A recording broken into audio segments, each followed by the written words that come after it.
This is fantastic. First of all, welcome everybody. Welcome to the Bromley Together social media team, and a very special welcome to our friend from across the seas, Joseph, who is currently in New York State.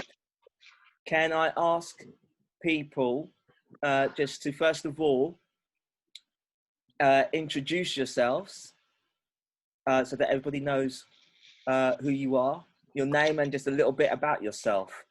I'm George. I work for Advocacy for All. I'm a peer supporter. My name is Perry, and I have a disability, somewhere on the spectrum. Currently work in retail. Do animation on the side. I'm Gordon, and I'm from the media team. And lastly, Sarah. I don't know what to say. I work for Advocacy for All as a peer supporter, but now also as a one-to-one advocate. And I've been doing that now for about 4 years. Well, everyone, as I take it, that's on this call is from England. I'm personally from across the pond. I'm in New York State in the United States of America, which I would say has different disability services compared to the UK. But I would say that I'm blessed to be here, and I'm a person with a disability, and I have been a DJ, or was a DJ for this jockey for 7 years. Oh wow! What sort of music? I did all different kinds of music, and a lot of people requested songs. I do a virtual dance party every Saturday night now since COVID as well, and I do that via Zoom. I'm wondering how policing and disability rights are in the UK, maybe compared to the United States. Like, do you have harsher limitations? How's the authoritarian? Like, how's the policing over in the UK compared to here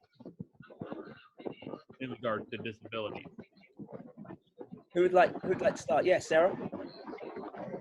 I've never experienced the police myself, but I do know that they receive disability awareness training.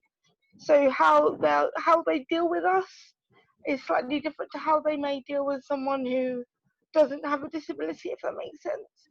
As Sarah says, I believe they do have a lot of training now, how to treat people with disabilities and how to treat them with respect as much as they can. And so I believe that's the way they are. They do have very they've got more respect for us now than what they used to. How do you think disability is perceived in the US compared to how it might be perceived in the UK? I would say that the UK and the US are very different in circumstances.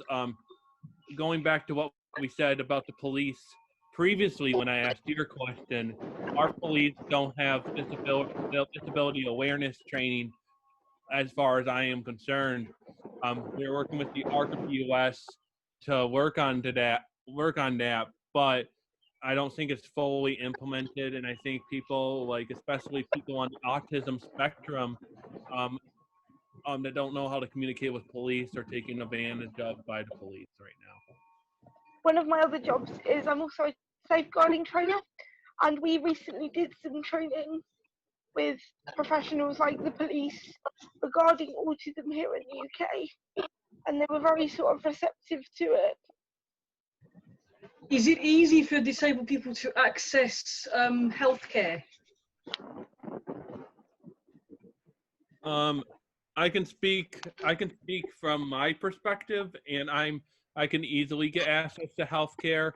I have health insurance for my parents, but I don't know how it's going to be next year because when I turn 26, I have to get my own insurance. So if I don't use Medicaid, or I don't know if any of you guys in the UK have heard of Medicaid or not, I can explain that if you haven't.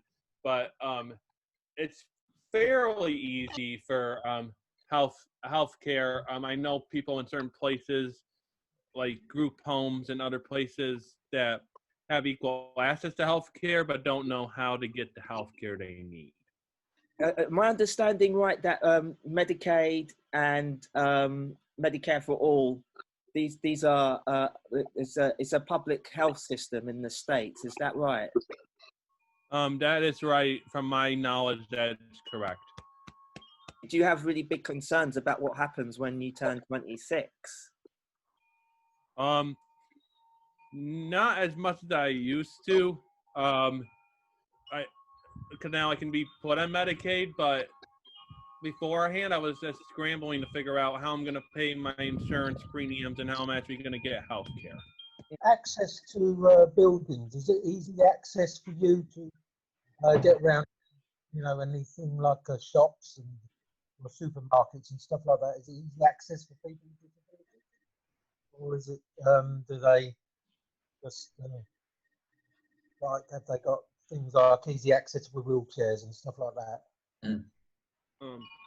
I guess going on to your question, I would say it's pretty easy to access for a person like me with a learning disability. But I know, speaking from experience, not as with supermarkets, but with like voting centers here in the U.S.,